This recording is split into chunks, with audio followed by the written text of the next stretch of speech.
Alhamdulillah nahmaduhu wa nasta'inuhu wa nastaghfiruh wa na'udzu billahi min shururi anfusina wa min sayyiati a'malina man yahdihillahu fala mudilla lahu wa man yudlil fala hadiyalah.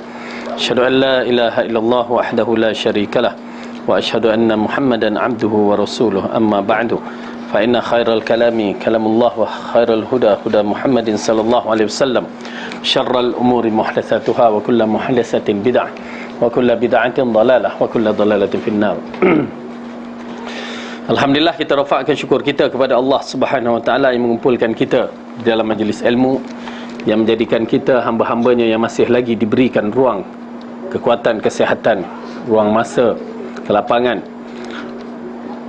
untuk kita menambahkan amalan-amalan yang terbaik, seterusnya beramal dengan ilmu yang bermanfaat ini, seterusnya menjadi bekalan kita di akhirat kelak pada hari yang tidak ada bekalan.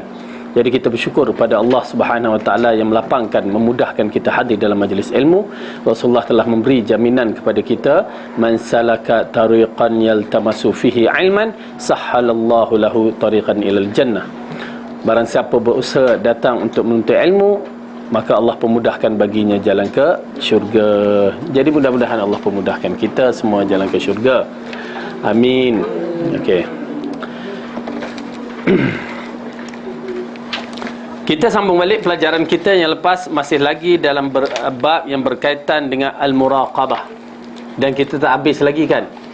Ya. Bab si apa? Si botak, si sopak, si buta. Okey.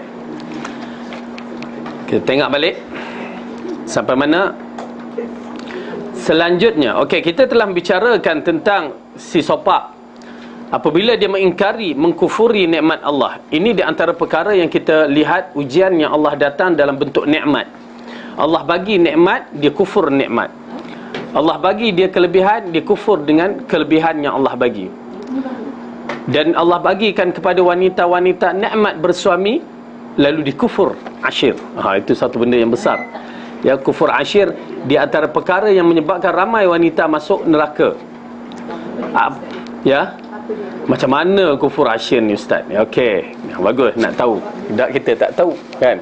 Yang suami selalu saja ngada-ngada nak nyakit hati kita kan. Okey, kufur ashir ni apabila suami memberikan khidmat dia terbaik, maksudnya ialah dia bagi apa yang keperluan asas kepada rumah tangga tu ada. Maksudnya tak ada yang kurang. Maksudnya ada, sebagai seorang suami lakukan tanggungjawab. Mungkinlah tersilap sedikit, terkurang sedikit, lalu dia buat muka masam dia cakap pada suaminya, abang tak guna kan. Satu kalimah yang dikeluarkan, abang tak guna, ditambah lagi satu sin pun tak guna kan. Lagi ya, ucapan menghina suami dalam bab itu disebabkan teknikal, bukan sebab dia tak bertanggungjawab. Kalau tak bertanggungjawab tu tak kisahlah. Tetapi mungkin lepas tanggungjawab ada kekurangan yang tak disengajakan atau tak berkemampuan, lalu diucapkan dengan kalimah yang menghina suami dia begitu. Itulah kufur ashir. Tak bersyukur dengan apa yang dimiliki selama ini. Selama ni suami dia buat baik, okey je. Tapi hari itu tak apalah, mood dia jadi macam tu. Maka berbahaya. Jadi berhati-hati ya kaum wanita. Ingat, lelaki mempunyai kelebihan dia tersendiri. Bila kita benci kepada dia, bidadari suka pada dia. Itu yang jangan jealous ya. Ya. Itu kelebihan lelaki lah. Tapi lelaki yang soleh lah.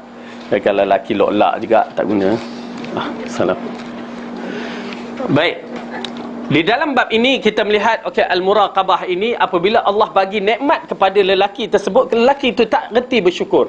Allah bagi nikmat kepada kita, kita tak reti nak bersyukur. Kita habiskan duit cara tak betul, ya, maka itu di antara tanda kita tak reti nak bersyukur. Tetapi dalam kisah lelaki yang berpenyakit sopak ini, yang Allah telah berikan kecantikan pada tubuh badan dia, lepas tu Allah bagikan dia unta untuk mulakan kehidupannya, sehingga unta memenuhi lembah, lalu diutuskan malaikat menyerupai lelaki ini macam asal. Dia ni penuh dengan penyakit sopak dia. Kita dah tahu bicara tentang penyakit sopak, ya, penyakit yang agak geli kita lihat, dan dia bermasalah pada hari Rabu, dia akan merah, ya, makin lagi kita tengok lagi geli. Jadi Orang tak mau berkawan, tapi bila dah Allah bagi nikmat kepada dia, cantik kulit dan kaya, lalu dia lupa daratan. Maka lalu datanglah malaikat dalam bentuk yang begitu.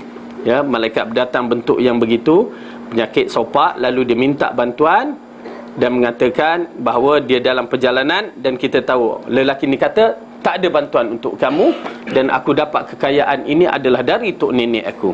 Dan akhirnya malaikat ni mengatakan, jika kamu menipu, maka Allah akan kembalikan kamu kepada asalnya. Dan kembali kepada asalnya, tiba-tiba binatang ternakan yang penuh satu lembah hilang. Subhanallah, tuan-tuan dan perempuan, ya, nikmat bila Allah bagi kita kufur, begitu kedudukannya. Allah akan uji kita. Allah akan uji kita dalam bentuk-bentuk tertentu. Siapa yang bersyukur, siapa yang kufur, itu je. Ujian tetap akan datang. Yang nikmat ujian dia begini, yang miskin ujiannya pun begitu. Okey. Kemudian selanjutnya, okey, kita sambung balik. Malaikat itu mendatangi orang yang botak dengan rupanya di saat mendatanginya pertama kali. Dan kita telah bicara botak yang mana botak bukan botak macam botak orang buat cukur buat umrah tu. Ya, botaknya botak dalam keadaan kita tengok geli. Ya, botak tu macam kalau orang kena kanser tu, ya, waktu buat kemo tu dia gugur rambut tu, begitu keadaannya. Jadi selanjut malaikat itu mendatangi orang botak dengan rupanya di saat mendatanginya pertama kali. Kemudian ia berkata kepadanya sebagaimana yang dikatakan kepada orang sopak tersebut. Orang botak itu lalu menjawab permintaan malaikat seperti jawapan orang yang sopak. Ya, maka melihat itu pun dia berkata, jika engkau berdusta, semoga Allah menjadikan engkau kembali sebagaimana keadaanmu semula. Jadi tiba-tiba orang yang botak ni berkata seperti orang yang sopak. Aku ni memang tak ada penyakit dari dulu, dan harta yang aku miliki ini adalah dari tok nenek aku. Bukan siapa bagi, pasal kalau kita tengok, dia mengingkari Allah bagi nikmat tu. Dia ingkar. Itu yang menjadi masalah. Okey. Cuma dalam bab ini kita mengatakan, ya, salah faham terhadap masyarakat kita tentang orang yang datang meminta-minta. Ya. Wa ammas-sa'ila fala tanhar. Maka orang yang datang meminta-minta, jangan kita segah dia, jangan minta. Oi, pergi sana. Tak boleh. Nak bagi, tak nak bagi dah, diam. Dia datang balik. Lepas tu dia cuit-cuit kita. Itu yang geram tu, bila kadang-kadang tu cuit-cuit yang geram tu kan. Tapi kaedah dalam syarak, jangan, kalau tak nak bagi, dah diam. Ya, jangan nak maki hamun. Apa cuit-cuit? Oh, amboi, mulut kita je ni laser pula kan. Tak boleh. Ya, tak bagi, dah diam. Cuma segelintir masyarakat kita salah faham. Ya. Bila nampak orang yang begini, dalam minda ada satu benda yang saya pun hairan. Waktu saya duduk kerja di Madinah dulu, jumpa kawan lama, ya, kat Masjid Quba, Masjid Qiblatain tu berjumpa. Tengah bagi salam, jumpa pula kan. Ya. Lepas tu sembang, kehadiran dia ke situ. Ya. Lepas tu dia kata, aku ni Ana ni tengah cari dekat Masjid Nabawi ni orang yang minta sedekah, ada tak? Kita tu bagus dia ni kan. Bagus kan, dalam hati kita bagus, dia dah berubah lah. Daripada nakal tu dah jadi orang nak bersedekah. Pasal apa? Di kalangan mereka tu mungkin wali Allah. Ke situ pula kan.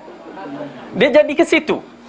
Kenapa segelintir masyarakat kita, dia menganggap bahawa kes-kes yang begini, malaikat muncul, orang wali Allah muncul dalam keadaan bentuk-bentuk yang begitu, itu adalah fahaman yang salah.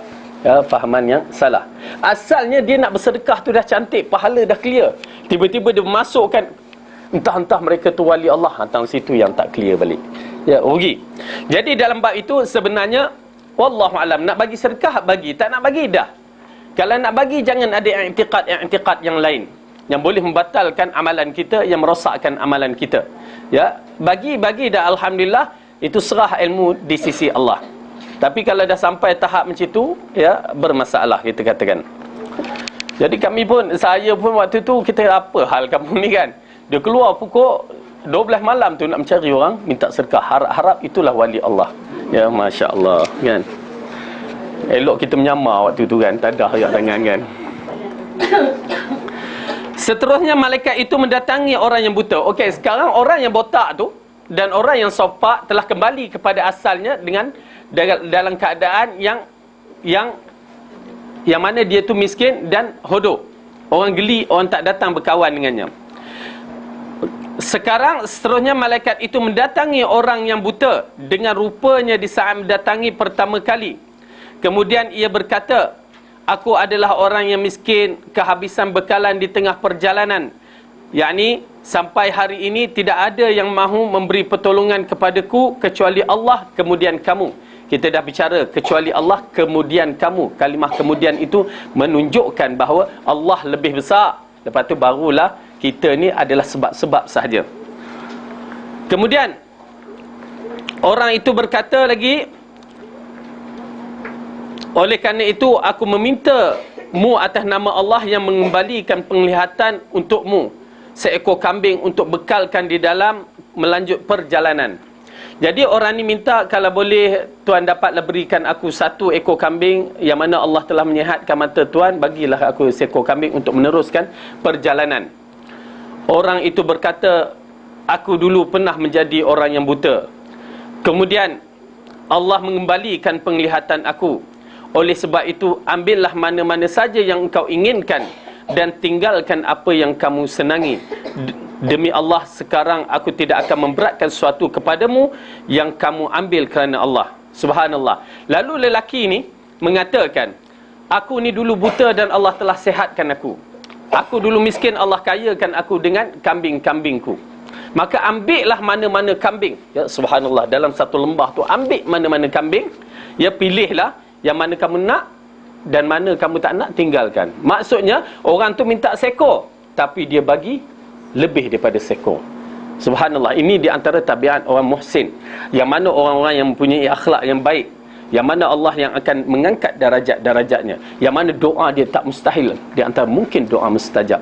Kita pernah mendengar cerita kisah lelaki yang terkurung dalam gua, kan? Pernah, kan? Yang mana disuruh ambil dalam salah seorang tu, lelaki tersebut mengatakan dia pakai duit orang tu untuk berniaga. Yang tu yang kita tak boleh. Ya, ambil duit untuk berniaga, lepas tu dia berniaga, maju perniagaan sampai penuh kambing, penuh lembu, penuh unta dalam lembah. Lalu orang tu datang, encik, saya nak duit saya balik, gaji saya balik. Kalau kita, okey, mana ke duit lain, ambil, bagi, kan? Selesai tak? Selesai. Tetapi lelaki ini yang dikatakan amanah yang cukup pelik di zaman-zaman dahulu. Yang zaman sekarang kalau sebut orang amanah macam itu, subhanallah, orang kata memang hebat, memang wali lah kata orang, kan? Hebat. Kalau orang tu bagi duit RM10, kita ada orang yang boleh simpan sampai 10 tahun RM10 tu, lalu dia pulang RM10 tu balik dengan nombor yang sama, memang orang tu hebat. Rupanya zaman dahulu ada golongan orang yang begini. Tapi dia ambil duit tu, dia berniagakan, dia membesarkan projek dia tu sampai kambing, lembu, unta memenuhi lembah. Tiba-tiba datang orang tu minta gaji saya. Dia tak bagi gaji jumlah tu dalam bentuk jumlah yang seharusnya dia dapat. Lalu dia mengatakan, gaji kamu nun di sana. Satu lembah yang penuh binatang-binatang ternakan. Maksudnya seekor kambing tu mungkin gaji dia. Assalamualaikum. Alhamdulillah, tayyib. Fi syai'? فإن شاء الله الأخرين من أفغانستان. سامحنا عندنا درس وممكن تتكلم في الداخل هناك. أيوة أنت بس أيوة معليش. Okey, Jaid. Oh, cakap Arab pula. Okey, dalam bab ini kita dah terganggu dah. Okey, dalam bab binatang tadi kan, orang tu tadi bila dikata ambillah semua binatang yang berada di lembah tu, kalau kita ikut seekor lembu dah cukup membayar gaji dia. Tetapi bila kita lihat lembunya, kambingnya, unta, berapa banyak jumlah itu, dia ambil, orang yang minta gaji tu ambil semua sekali tanpa tinggal walaupun seekor. Subhanallah, nampak tak lelaki ni betapa ikhlasnya, ambil pula tu, dia tak tinggal walaupun seekor. Kalau kita, alah tinggal seekor, aku dah bela, tolong jaga. Tak, dia tak ada dalam hati dia begitu. Terpaksa bila kita tengok orang-orang yang terpilih dalam memberi sedekah, kan, sehingga mendapat apa yang Allah katakan, wajahnya akan menjadi ceria di hari akhirat. Cuba buka surah Al-Insan. Subhanallah, Muncul rupanya orang ini di zaman dahulu. Kalau saya pun rasa teruji, kamu tinggallah seekor, aku dah bela kan. Tapi tak, mereka tak. Di dalam surah Al-Insan, surah yang ke-75, juzuk ke-29,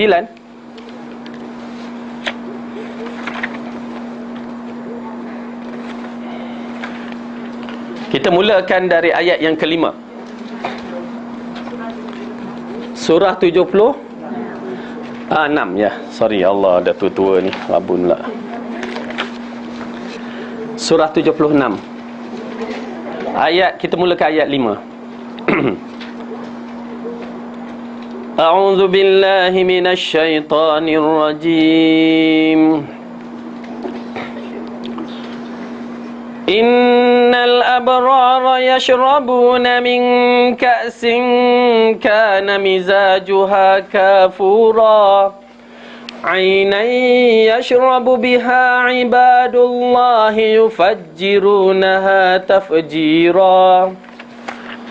Sesungguhnya orang yang berbuat kebajikan minum dari gelas berisi minuman yang campurannya adalah air kafur, yaitu mata air dalam syurga yang daripadanya hamba-hamba Allah minum, yang mereka dapat mengalirkannya dengan sebaik-baiknya. Okey, orang-orang yang abrar ini, orang-orang yang baik, yang terpilih ini, di mana mereka akan mendapat satu minuman yang istimewa di dalam syurga.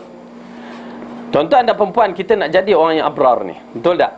Kita nak dapat, walaupun sekali, saya katakan, kita buat. Dah kita katakan, bila kita buat sekali, mudah-mudahan salah satu sifat tu ada pada kita. Okey? Kalau buat berkali-kali, alhamdulillah. Apakah sifat dia? Yufuna bin nadhri wa yakhafuna yawman kana syarruhu mustatira. Mereka menunaikan nazar dan takut akan suatu hari yang azabnya merata-rata di mana-mana. Pertama, orang ni menunaikan nazar. Dan kita tahu bahawa nazar ada 3 kategori. Ya, harus hukumnya wajib ditunaikan. Satu lagi jadi makruh dan satu lagi haram. Nazar yang bertentangan dengan syariat hukumnya haram. Tak boleh. Nazar yang makruh itulah masyarakat kita selalu buat. Apa dia? Pas perisa buat kenduri. Tu dia. Kalau tak pas perisa, tak nak. Oh, tak boleh buat kenduri. Aku tak bernazar macam tu. Jangan begitu. Ulama mengatakan makruh kerana apa? Kerana kamu berkira dengan Allah. Allah dah bagi kita hidup, nyawa, kekayaan, kesenangan. Tiba-tiba buat itu je, nak berkira dengan Allah. Kalau anak aku tak pas perisa, aku tak nak buat. Kalau anak aku pas perisa, baru aku buat. Jangan berkira dengan Allah. Nazar tu tidak termasuk dalam nazar yang dimaksudkan ini. Tetapi nazar yang dimaksudkan dalam ayat ini ialah nazar yang tidak ada bersyarat.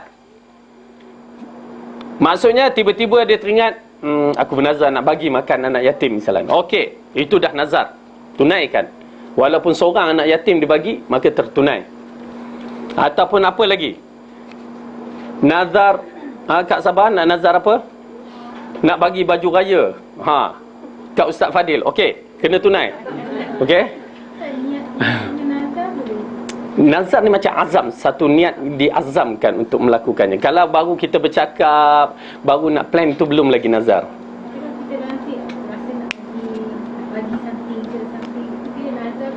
Kalau kita dah azam nak bagi, okey, itu kira nazar. Tak semestinya lafaz dalam niat kita tu kan. Niat kita maksudnya kita ada azam untuk buatkan benda tu. Okey? Baik. Dan itulah nazar yang terpilih. Nazar yang dimaksudkan dalam ayat ini, itulah dia. Nazar tanpa sebab yang mana ganjaran pahalanya besar. Ya, ganjaran pahalanya besar. Buat walaupun sekali, tapi buat maksudnya sekadar hak mampulah. Jangan buat niat nak nazar tu niat yang dahsyat-dahsyat langsung tak terbuat. Okey, masuk ikut belah sana boleh? Ikut. Boleh. Bagi laluan. Baik. Kemudian Allah mengatakan, wa yut'imuna at-ta'ama 'ala hubbihi miskinan wa yatiman wa asira. dan mereka memberi makan yang disukainya kepada orang miskin, anak-anak yatim, dan orang-orang yang ditawan. Okey, sifat yang kedua tadi, takut hari akhirat, beriman dengan hari akhirat. Sifat yang ketiga, memberi makan kepada orang miskin. Masih ada lagi ruang untuk kita. Anak-anak yatim, masih lagi ada ruang untuk kita. Orang tawanan, tak ada ruang untuk kita. Hilang orang tawanan dalam siri, pahala sedekah. Oleh kerana itu, tuan-tuan dan perempuan ingat, apabila Rasulullah mengarahkan, bagilah sedekah sebelum sampai hari kita bagi sedekah, orang tak nak terima, akan hilang pahala sedekah. Macam mana hilangnya mak bapak kita yang telah meninggal, untuk berbakti, berkhidmat, ya, pahala pada berkhidmat mak bapak ini, kalau dinilaikan tidak ada tolok bandingnya. Bawalah 1 juta orang yang macam mak bapak kita, takkan sama dengan nilai khidmat kita pada mak bapak kita. Kerana satu khidmat kita bagi, tentu syurga Allah bagi. Ya, bila dia meninggal, habis amalan tersebut. Okey. Kemudian Allah menceritakan di sini, bagi makan yang kita tengok, dan mereka memberi makanan yang disukainya. Tu yang agak masalah sikit. Kalau makanan umum je, okey, bagi. Suka tak suka, jualan tak habis, kita beli, bagi. Tak boleh. Ya, bagi yang disukai. Kalau kita suka pizza, amboi ustaz. Iyalah, kalau kita nak yang terbaik sekali-sekala, itu yang kita kata sekali-sekala. Kan, kalau kita suka apa lagi? Ayam gelek, ayam golek. Ayam golek kan. Ayam gelek pula. Cari yang gelek dia. Okey. Bagi sekali-sekala. Okey? Kemudian apa yang menarik di sini? Innama nut'imukum liwajhillah la nuridu minkum jazaa'an wala syukura. Sesungguhnya kami memberi makanan kepadamu hanyalah untuk mengharap keredaan Allah. Kami tidak menghendaki balasan dari kamu dan tidak pula ucapan terima kasih. Subhanallah, satu benda yang susah. Inilah satu amalan yang paling susah. Bagi, kita bagi makan, tengok budak tu tak cakap terima kasih. Tak cakap terima kasih ya. Tak, sebenarnya bukan konsep kita begitu. Memang kita akan ajar budak-budak kena cakap. Orang berbudi, kita berbahasa. Kena. Itu kena ajar.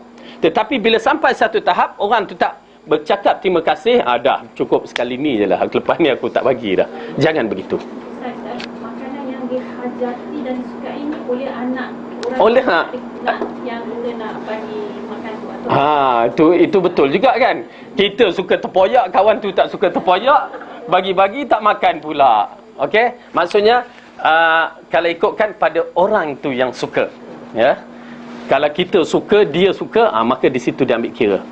Tetapi kalau kita suka, dia tak suka, ya, bagi tempe, kawan dah tiap-tiap hari makan tempe, muka pun dah muka tempe. Jangan bagi lain. Okey. Baik. Pertama, dia bagi kerana mengharapkan keredaan Allah. Dan kami tidak menghendaki balasan. Bagi balik. Ya, biasa kita bulan puasa, bila bagi buah kuih ke orang sebelah pulang balik. Kan? Kita bagi karifah, dia pulang cucuk kodok. Cucuk. Kan? Cucuk udang sedap lagi. Ni cucuk. Apa? Kita tengok, alamak, cucuk aja. Jangan macam tu. Bahkan kalau dia bagi piring, mula muka kita piring aja. Bagi. Dia pulang. Tak bagi ke bagi, tak apa. Kita bagi kerana Allah. Okey, penting sangat-sangat ni. Kemudian, tidak mengharapkan ucapan terima kasih. Apa Allah janjikan? Inna nakhafu min rabbina yawman abusan qamtarira. Sesungguhnya kami takut akan azab Tuhan kami pada suatu hari, di hari itu orang bermuka masam penuh kesulitan. Subhanallah. Dia bagi kerana Allah, semata-mata kerana Allah, kerana takut pada hari orang bermuka masam, yakni pada hari di mahsyar kelak. Tuan-tuan dan perempuan, ayat ini mengajar kita buat. Kenapa? Dengan adanya perbuatan ini, muka kita akan menjadi ceria di akhirat kelak. Kita tengok. Fawaqahumullahu syarra dzalikal yaumi wa laqahum walaqahum nadratan wa surura. Maka Tuhan memelihara mereka dari kesusahan hari itu dan memberikan kepada mereka kejernihan wajah dan kegembiraan di hati. Subhanallah, Allah ubahkan kita pada hari yang mana orang bermuka masam, orang muka masam, ya, pada hari yang mana dipisahkan dua keadaan, beriman dengan kafir. Orang yang diubahkan muka menjadi hitam, orang kafir. Orang yang berubah menjadi bercahaya, orang beriman. Tetapi masih lagi bercahaya tetapi bermuka masam dan bermuka ceria akan berubah. Itu pasal bila kita menyaksikan dalam ayat Ali Imran, cuba tengok Ali Imran, buka surah Ali Imran.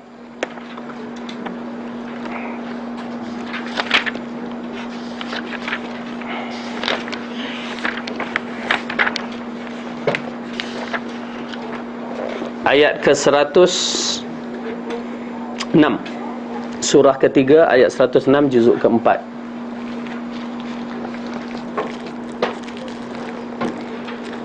Juzuk keempat surah ketiga ayat 106.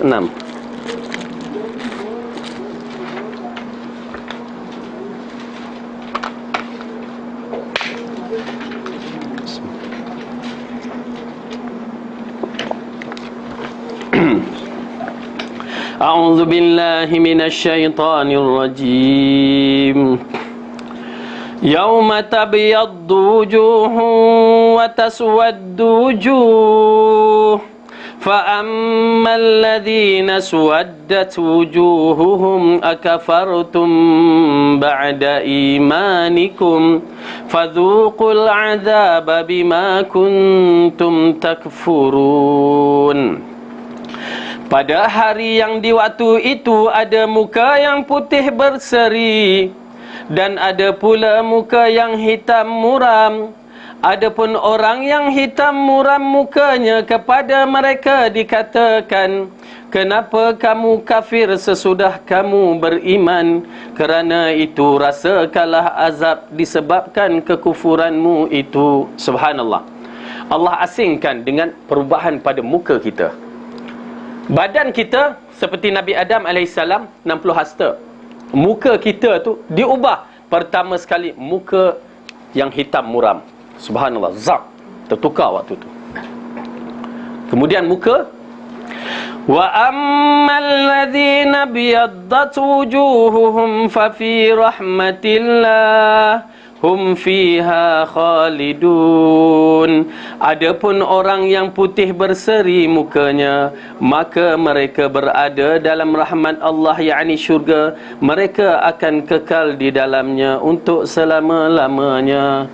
Maka orang yang putih mukanya di kalangan ahli syurga. Okey, di sana Allah asingkan di mahsyar yang yang hitam muram dan masam. Di sana orang yang putih, lepas tu dikategorikan mengikut amalan-amalan. Dan siapa yang beramal dengan amalan dalam surah Al-Insan ni, maka dia akan diceriakan di hari orang yang bermuka masam. Jadi oleh kerana itu, saya katakan beramallah walaupun sikit, walaupun sekali. Dan menunjukkan ada golongan yang sampai tahap begitu, ya, yang kita saksikan dalam orang yang bagi, kata ambillah semua, dan dia bagi seikhlasnya, tanpa tercuit dalam perasaan hatinya, takkanlah tak tinggal seko, takkan tak ucap terima kasih, tak ada.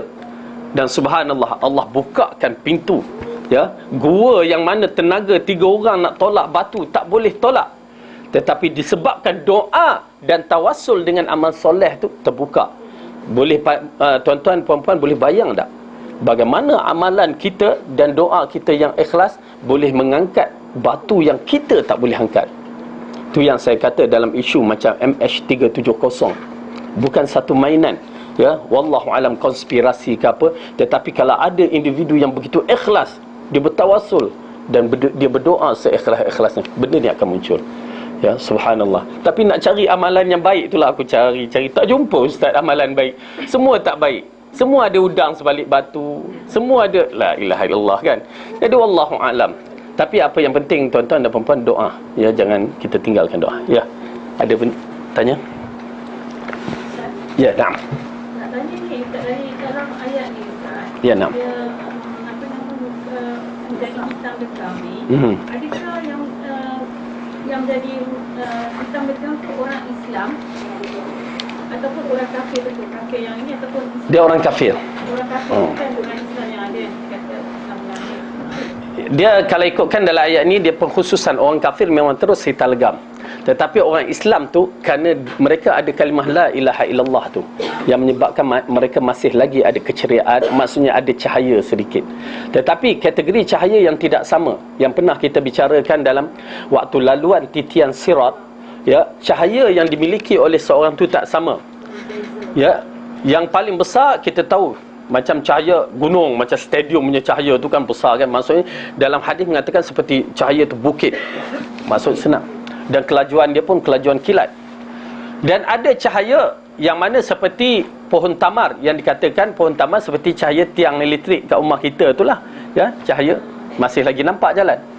Dan last cahaya tu kelip-kelip, maksudnya pada hujung ibu kaki ada lampu, bila dia kejap ada lampu, bila dia angkat hilang lampu. Klip, tak klip, nampak jalan tu, nak jalan mana, lepas tu angkat. Itu last cahaya dia. Yang lain daripada tu tak ada pula cahaya besar klip-klip ke, tak ada, ya, atau cahaya lebih kecil daripada tu, wallahu alam. Dalam hadis paling kecil disebutkan tu. Yang lain itu yang jalan merangkak. Mereka tahu syurga di depan, mereka nak pergi, semua nak pergi, tapi kedudukan amalan itu yang menyebabkan mengikut amalan cahaya yang mereka lalu. Ada yang terpaksa meraba, melangkah kan, satu-satu, macam itulah, sehingga akhir kisah. Okey, jadi insya-Allah, ya, dalam bab ini kita mengharap Allah cahayakan muka kita. Amin. Ya, cahayakan muka kita, tuan-tuan dan perempuan. Di antara sebab yang bercahaya muka kita adalah sebab wuduk yang kita buat tu. Oleh kerana itu, buatlah wuduk cara Rasulullah, baru bercahaya tu sempurna. Kalau wuduk cara tok nenek kita, belum tentu sempurna. Itu satu. Apa lagi yang menyebabkan cahaya pada diri kita? Ya, Kak Zarina nak menjawab.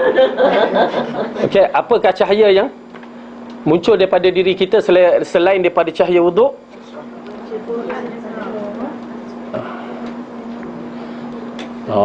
Pelajar lama dah lupa belaka.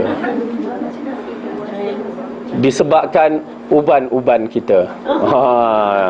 Ya, oleh kerana itu ibu-ibu, ya, yang ada uban jangan dikalakan kecuali dengan hina. Ya, jangan tengok Allah aku dah tua, dah memang tua, nak cakap apa? Biarkan uban tu, kerana uban menjadi cahaya di akhirat kelak. Ya. Baik.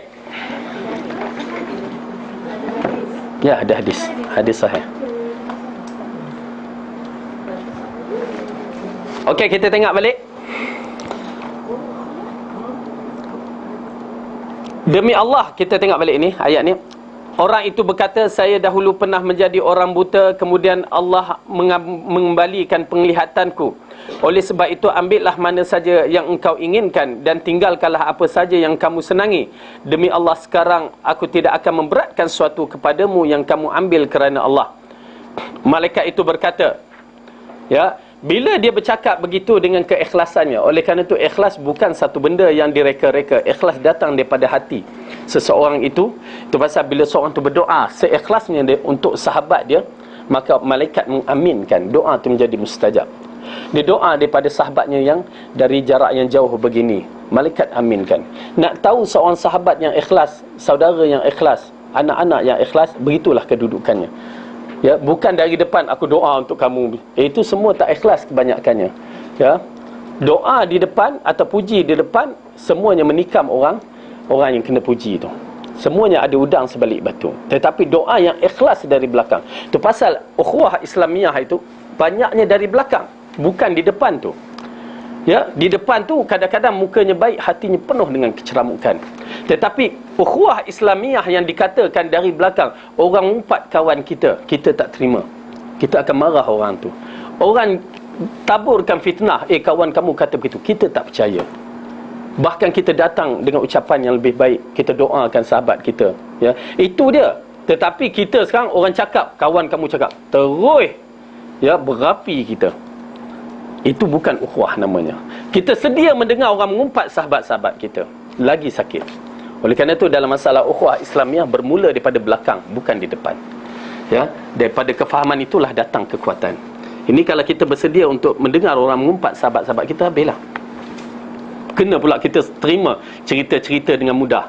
Orang tu fitnah, ya, orang tu cuba nak melagakan kita. Kita tak tahu. Kita ambil terus. Habis ukhuwah Islamiah kita. Na'udzubillah min zalik. Okey, baik. Jadi dalam bab ini, malaikat lalu berkata, peliharalah harta kekayaanmu kerana sesungguhnya kalian telah diuji. Nampak tak? Uji dengan kekayaan, kesenangan. Allah telah meredai dirimu dan memurkai dua orang sahabatmu. Jadi kedua sahabatnya dalam keadaan dimurkai oleh Allah dan disusahkan kembali kehidupan mereka. Tetapi sahabat yang mempunyai kambing ini diberikan keredaan oleh Allah. Jadi di sini adalah perkara yang agak menarik. Bahkan kenapa tang kambing pula orang ni lain, kan? Sebenarnya dalam bab psikologi, kambing ni main peranan penting. Ya, dari sudut kelembutan hati, dari sudut dakwah, ya, memang main peranan penting. Oleh kerana itu Rasulullah mengingatkan kepada kita, para nabi semuanya menternak kambing dulu sebelum dia jadi nabi. Kerana nak menjaga kambing agak sukar. Ada yang pernah jaga kambing? Saya lepas SPM jaga kambing 3 hari. Kan, pasal nak ikutlah, kan. Rupanya susah, memang susah. 3 hari tak cukup, kan.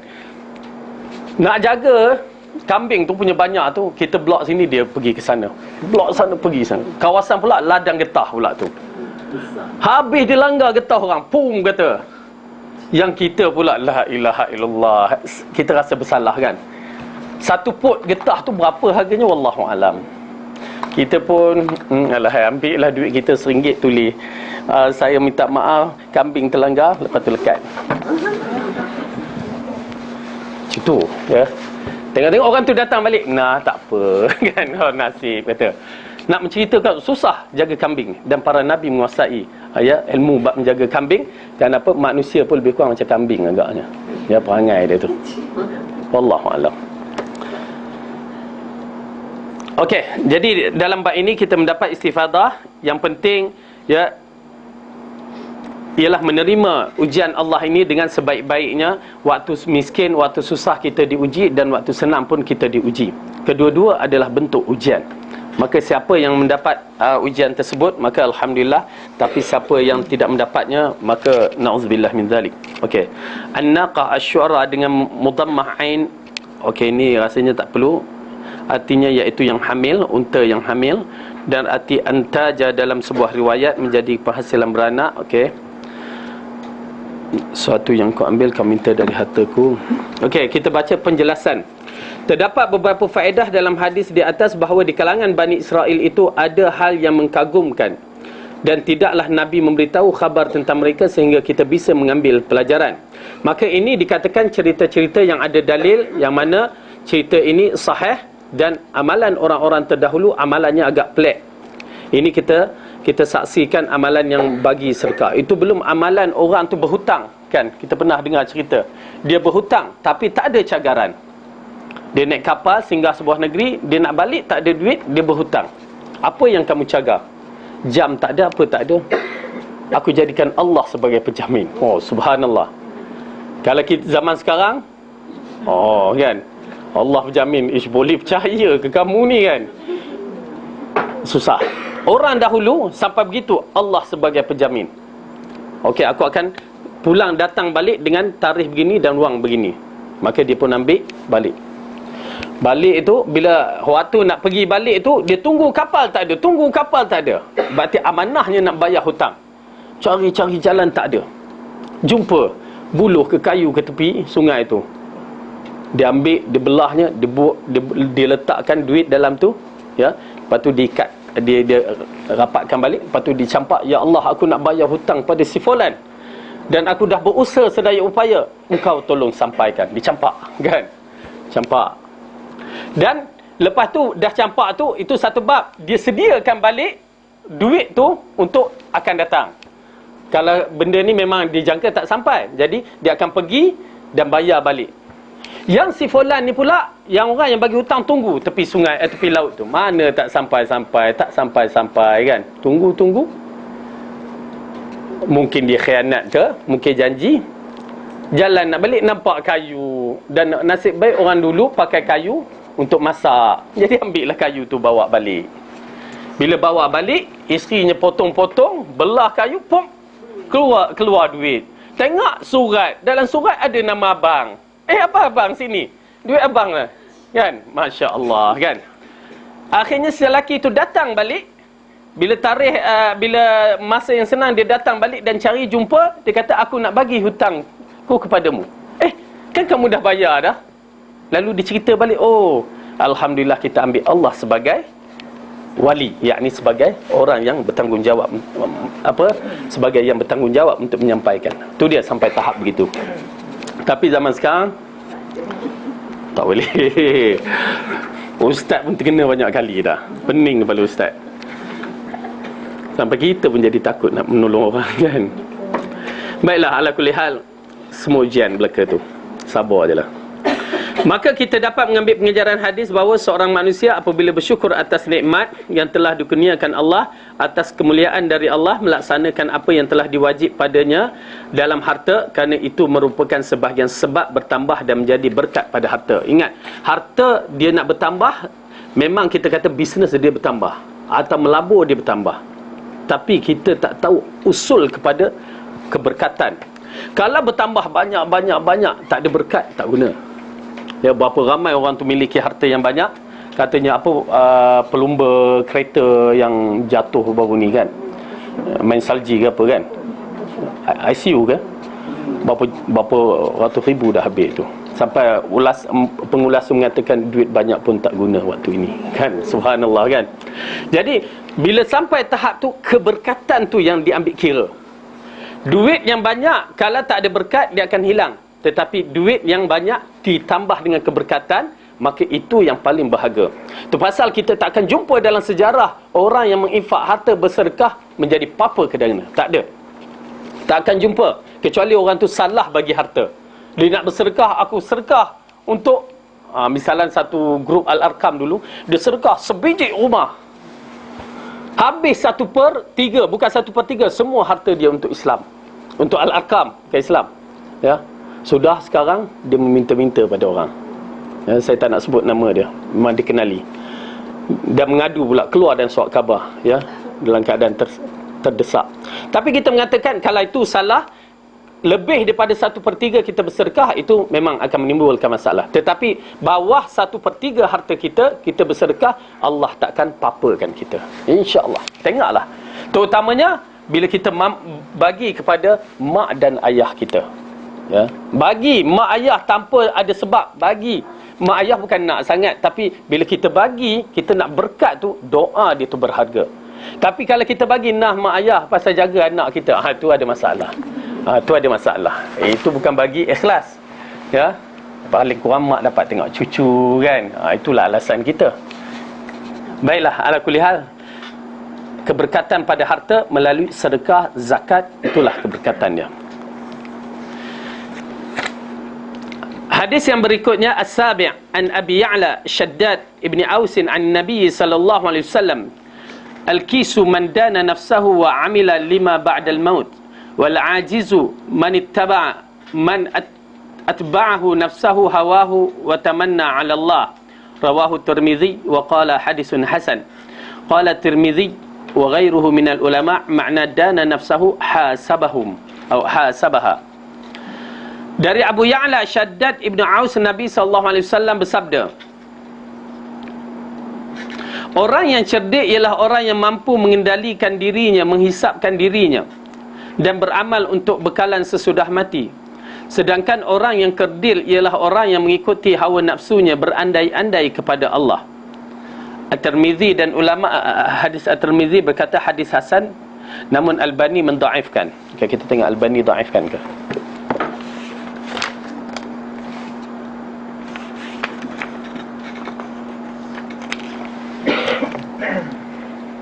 Okey. Hadis dhaif. Hadis dhaif. Jadi bila kita hadis dhaif, saya takkan bacalah sepanjangnya seterusnya. Tapi makna dia betul, ya, tetapi hadis ni hadis dhaif. Kenapa kita tak baca? Bila hadis dhaif, ya, ini Imam Tirmidzi mengatakan dia apa ni? Dia hasan. Tetapi Dhaif disebabkan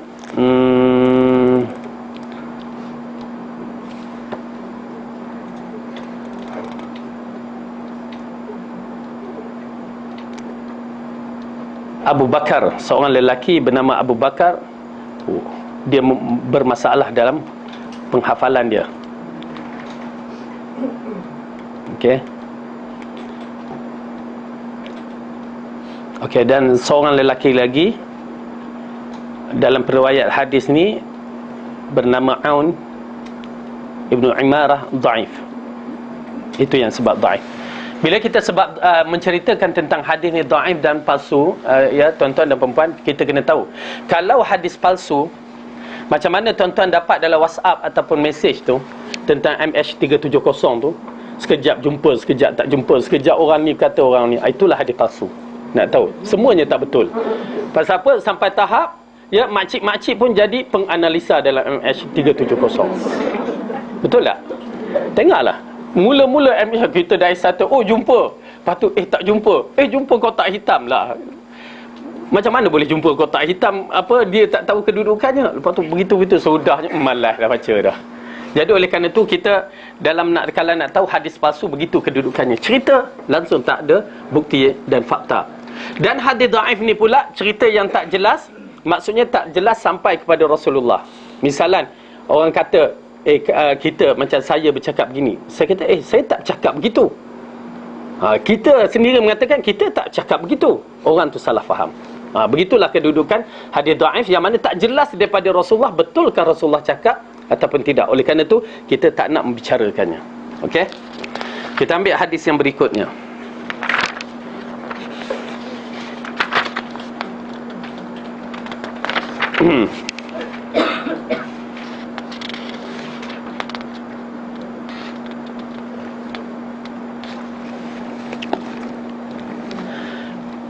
An Abi Hurairah radhiyallahu anhu qala Rasulullah sallallahu alaihi wasallam min husni islamil mar'i tarkuhu ma la ya'nih, hadisun hasanun rawahu Tirmidzi wa ghairuhu. Abu Hurairah radhiyallahu anhu berkata, Rasulullah bersabda, termasuk kesempurnaan Islam seseorang apabila dia meninggalkan apa yang tidak memberikan kemanfaatan kepadanya. Hadis ini bertaraf hasan li ghairihi, hadis sahih.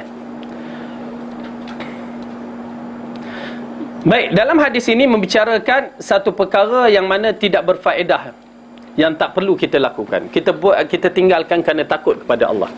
Dalam isu-isu macam MH370 tu pun bila tengok WhatsApp gitu kita abaikan. Ya, tak perlu diambil kira sangat kerana tak ada faedah. Ataupun perbuatan-perbuatan yang tidak ada faedah kita tinggalkan. Terutamanya kalau perbuatan-perbuatan syubhah lagilah perlu ditinggalkan. Sekarang ni kita pun dapat WhatsApp itulah WhatsApp ni banyak perkara yang tak baik.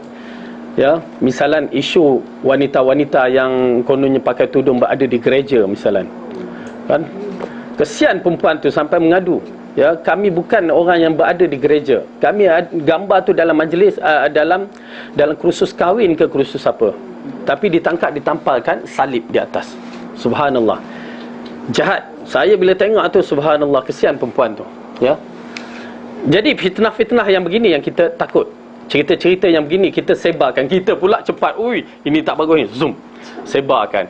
Zoom, sebarkan. Baik-baik saya katakan. Kalau kena macam perempuan tu, macam mana kita nak minta maaf pula? Mungkinlah kita tersilap. Pasal kita bukan apa, kita pasal hamas semangat kita pada Islam tu. Tetapi bila kena macam tu, subhanallah, kita rasa bersalah. Ya. Dan ni macam hari ni kita dapat pula. Saya pun tak berani nak cakap. Ya. Saya dapat dikatakan berkaitan dengan Starbucks. Ada dapat tak? Oh, saya lebih canggih.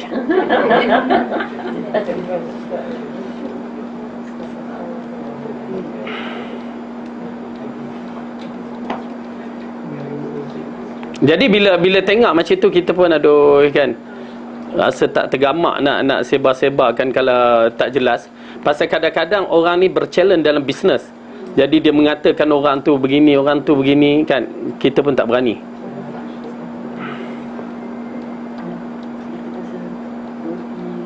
Mana pula dah hilang.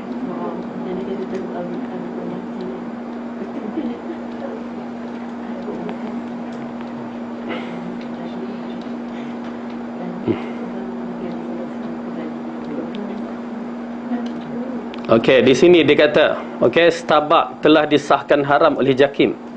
Semua coklat, vanilla dan coffee drink kat Coffee Bean dan Starbucks contain E471. Okey. Lepas tu dia sebut. Wallahu alam. Saya tak berkata. Lepas tu dia, tolong sebarkan Assalamualaikum dari Dr. Zahzan Muhammad. Harap anda tidak membiarkan mesej ini berhenti pada inbox anda saja. Jadi saya pun tak cakap apa-apa lagi. Cuma dia bagi nombor telefon, kalau siapa yang free boleh telefon 0388 okey 64000 888 64000. Bolehlah tanya untuk kepastian. Saya tak berani nak cakap apa ni. Kerana kita pernah terkena. Ya, disebabkan perniagaan dia challenge, dia kutuk perniagaan yang berikutnya. Wallahu alam. Okey. Okey, last kita habiskan ni. Jadi benda yang tak berfaedah ni kita takutlah. Terutamanya kalau kita dah memfitnah atau menyampaikan sambung-sambungkan tak jelas, maka takut depan Allah nanti apa kita nak jawab, ya. Wallahu alam. Dan hadis yang terakhir, hadis ni dhaif, kita tinggalkan.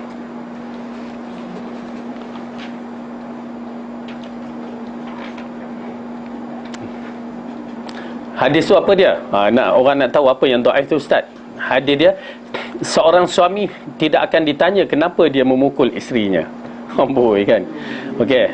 Jadi Syekh Albani mengatakan hadis ini dhaif disebabkan ada seorang lelaki, Abdul Rahman Al-Musli, la yu'raf, tidak dikenali. Okey. Wallahu a'lam bissawab. Kita berhenti kat sini. Ada apa soalan?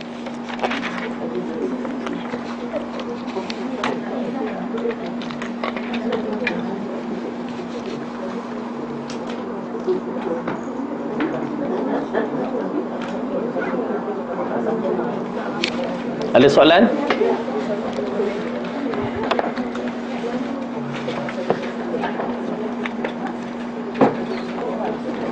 Kalau tak ada apa-apa, yang baik itu datang daripada Allah, salah dan silap dari kelemahan saya sendiri.